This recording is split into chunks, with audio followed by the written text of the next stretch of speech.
At Tony's barber studio, the chairs are booked, the clippers buzzing. Does it almost feel like a normal Saturday? Close. Yeah, it's close. When Tony reopened his doors a month ago, he had plenty of concerns. We were in dire straits and we didn't know, what else to do. Now, I feel good about it. Being able to go back and check with our clients, make sure 2 weeks later that they're doing good. Is it worth it to reopen financially? Yes. Yes, it's worth it. For me and my barbers, we all have families to support.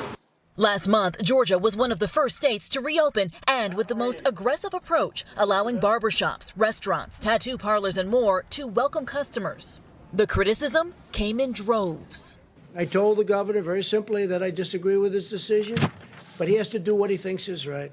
1 month later, here's what Georgia looks like today. These are new cases before and after the state's reopening. Looking at a 3-day average, there is no steady trend up or down. So far, no major spike in cases, as some predicted. These are new hospitalizations before and after. No major changes. Same with new deaths, though the number has fluctuated. It's encouraging that we're not seeing a dramatic increase in hospitalizations. We're not seeing EDs overwhelmed. But Georgia officials have admitted problems reporting new data, giving confusing numbers around testing and new cases.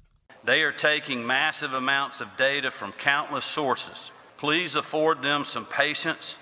And many experts say that it's still too soon to get a full picture of how reopening has impacted the state. I'm cautiously optimistic about it. Justin Schrager is on the front lines as an ER doctor. He spent weeks living apart from his family.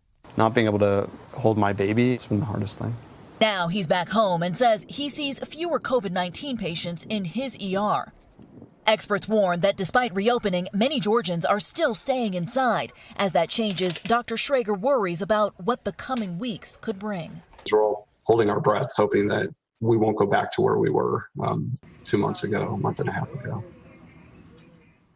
And Blaine, the Georgia Health Department says hospitalization numbers may actually be higher.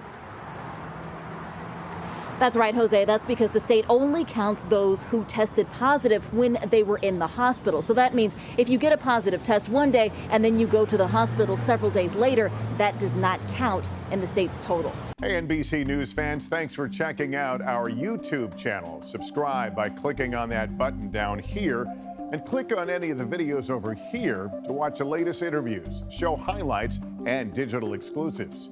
Thanks for watching.